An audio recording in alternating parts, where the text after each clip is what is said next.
Comme à chaque année, vous avez donné votre 110 %. Par contre, nous ne pouvons se cacher que cette année a amené son lot de difficultés supplémentaires. Merci de ne pas nous avoir lâchés. La motivation s'est peut-être dissipée plus rapidement qu'à l'habitude, mais sans vos encouragements, nous ne serions probablement pas tous arrivés à la fin. Toutes les matières nous ont définitivement appris quelque chose et nous souhaitions apporter une attention particulière pour chaque domaine différent. Merci à notre prof de sciences humaines qui a enrichi notre bagage de connaissances générales au maximum. Merci aux enseignants de langue, français, anglais et mesures d'appui, qui nous ont permis de peaufiner notre vocabulaire et notre prise de position.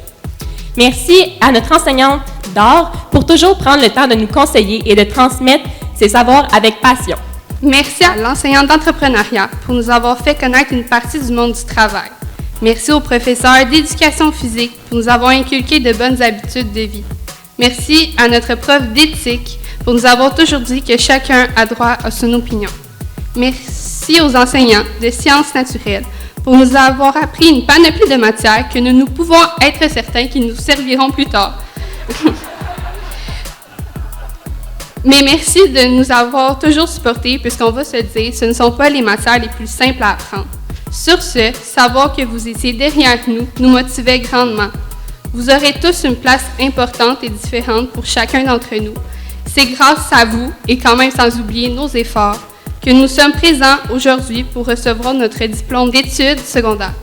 Alors, je demanderai à tout le monde une bonne main d'applaudissements pour tous nos enseignants. Nous avons malheureusement appris que Lise Tourangeau prenait sa retraite cette année. C'est pourquoi nous souhaitons rendre hommage à tout son travail remarquable qu'elle a accompli durant ses 20 ou ses 21 années. Je tourne la page, trop jeune pour être On demandait à beaucoup de profs pour savoir ça faisait combien de temps que tu travaillais ici. Une vingtaine d'années. Oui, bien là, il hésitait entre soit 20, 21 ans ou il s'en souvenait pas du tout. Prenez-le pas personnel, les profs, mais ça commence un peu à paraître que vous vieillissez, là. Pas trop frippé, pourtant. Non, c'est correct. Lorsque nous sommes tous rentrés au secondaire, les enseignants ont su bien nous guider et nous sécuriser. Ne faisant pas exception à la règle, Lise était toujours prête à offrir son aide et à répondre à nos questions. Pour commencer, avec une anecdote qui rejoint majoritairement le cours de ski et planche à neige. On se souvient très bien lorsque Lise n'endurait plus un petit tannant et qu'elle demandait à un autre élève de frapper celui-ci tout en éternuant pour ne pas en être témoin. On se souvient, hein? Ouais, OK. Sinon, que ce soit lors de laboratoires avec des papiers de tournesol, des microscopes ou tout simplement lors de l'apprentissage de la théorie, elle a toujours voulu transmettre sa passion du mieux qu'elle pouvait. Malgré sa grandeur quasiment inexistante, elle a constamment fait les choses en grand. Lise s'assurait constamment que tous les élèves comprennent bien la matière et sinon était déterminée à nous l'apprendre d'une manière différente. À chaque cours, je me souviens de la voir avec un grand sourire et toujours très accueillante. Elle est beaucoup impliquée dans son milieu de travail, en particulier dans les voyages scolaires. Nous avons eu la chance de voyager avec Lise à New York et ce fut un agréable moment passé avec elle.